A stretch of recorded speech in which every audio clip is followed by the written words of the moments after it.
Kashmir TV 1 को subscribe करें और बेल वाले आइकन को भी दबाएं ताकि हर आने वाली न्यूज़ का नोटिफिकेशन आपको मिल सके। एहसास कफालत प्रोग्राम अल मारूफ Benazir income support programme Muzaffarabad में गरीब बेवा मुस्तहिक खवातीन के लिए जिल्लत रसवाई पुलिस की लाठियाँ और धक्के मुकद्दर बन गए। झोलियाँ उठाकर जिल्लत का शिकार होने वाली खवातीन की हुकूमत को बद्दुआएं।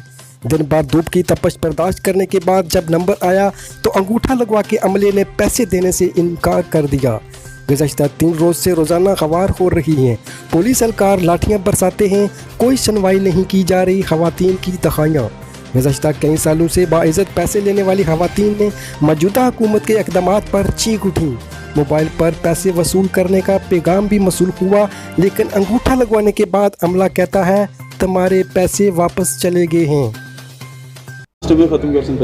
जी असन सर पैसे बेनज़ीर वाले आए दिया से असा मैसेज आया तुसी आओ अपने पैसे जेलो। असी उत्थे गया, पहले पुलिस वालियां मैडमां मारियां सोटियां मारियां, अंदर न जुलन ने जिली अंदर गया उत्थे गए बैठे असा कोलो उन्होंने सुन अंगूठे लवाल के असा आख्या आस्ते बेनज़ीर वाले पैसे आए दिन। असी ये कहते हमेशा के वास्ते अगर भी खड़ते रहे उन्होंने सुन अंगूठा लवाल का आख्या पैसे नहीं आए दे। फिर आज आए हैं, फिर आज भी पूरा दिन बैठे रहे हैं, फिर आज भी तेका बार कर छुड़े नहीं, कोई पैसे नहीं आए दे। अंगूठा जब लग गया फिर पैसे क्यों नहीं आए दे।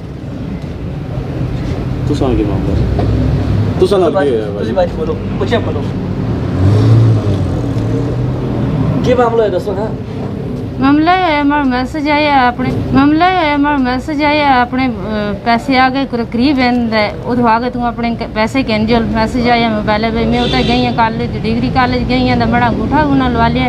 अंगूठा लवा लगा उन्हें काफ़ी अपनी तो सेन भी किया तार पैसे ही बाहर आई वो देखे नाल बाहर कटिया इसलिए फिर गई थी असी इसलिए भी ढकिया रही नहीं बाहर पुलिस वाले मारी है सोटी में पल्ली साइड फिर चौकीदार अंदर खड़ी है पीछे उल्ली साइड हो आखना मैं जनी बिजली है मैं उस पर महकमे बेनज़ीर के दफ्तर में बड़ा मैं जने की आंदा उत्थे बैठी रही दूई कोल गई आखन गए अपना अंगूठा उदय शनाख्ती कार्ड में काटता अंगूठा तो नहीं लाया मेरे नहीं लगा मेरा परसों लगा पर्दे पीछे आखन के कोई पैसे शैसे नहीं जोल जनी अपने घर नहीं आए थे पैसे थोड़े निक्कियां बच्चियां माड़ियां जिते में।